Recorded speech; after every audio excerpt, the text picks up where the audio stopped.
As we gently draw the curtains of this gathering, we do not close a chapter, we turn a page. This is not an ending, but a dawn unfolding. In the resounding call of billion rising, rise for our bodies, our earth, our future.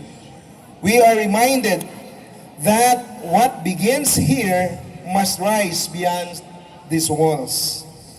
Like the sun that refuses to set on hope, like a tide that carries justice forward. This is not merely a theme, it is a movement. It is a declaration that when a billion voices rise, silence breaks. When a billion hearts awaken, injustice trembles. When institutions stand together, transformation becomes inevitable. Today, the collaboration between the University of Eastern Philippines and the Department of Education, Division of Northern Samar, affirm that gender advocacy and development are not peripheral concerns, but central mandates of governance, anchored in the 1987 Philippine Constitution, which guarantees equal protection of the laws, and strengthened by Republic Act number 9710, or the Magna Carta of Women.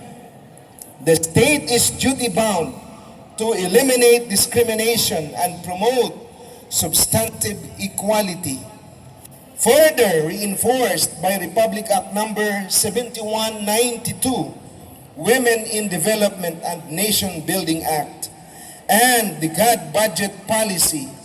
We are reminded that gender and development is not symbolic compliance. It is structural commitment.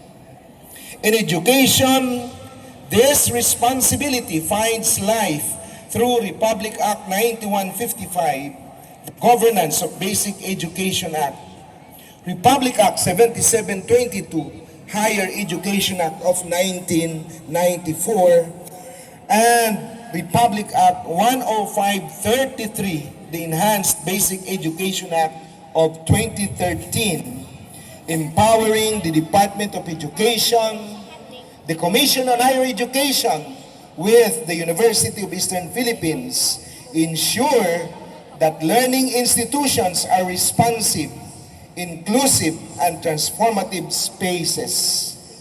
To rise for our bodies is to defend dignity, safety, and respect in every classroom and campus, to ensure that no learner or educators suffers violence, discrimination, or what we call marginalization.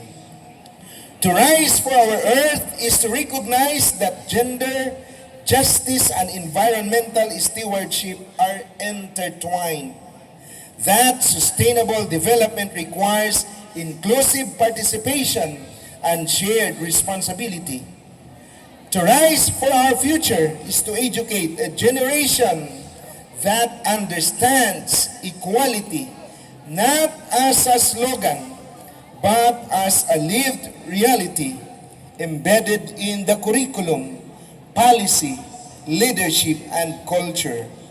Like a bridge spanning two shores, the partnership between UEP and the Department of Education symbolizes continuity, from basic education to higher learning, from policy to practice, from advocacy to institutionalization. When we move together, we move stronger. When we rise together, we rise higher. Let this gathering not end as a program concluded, but as a promise that is renewed. May we continue to rise in courage, in conviction, and in compliance with the laws that guide us, until equality is not an aspiration, but a norm, not a campaign. but a culture. With grateful hearts and steadfast resolve, we declare, we rise for our bodies. We rise for our earth. We rise for our future. Maraming salamat po.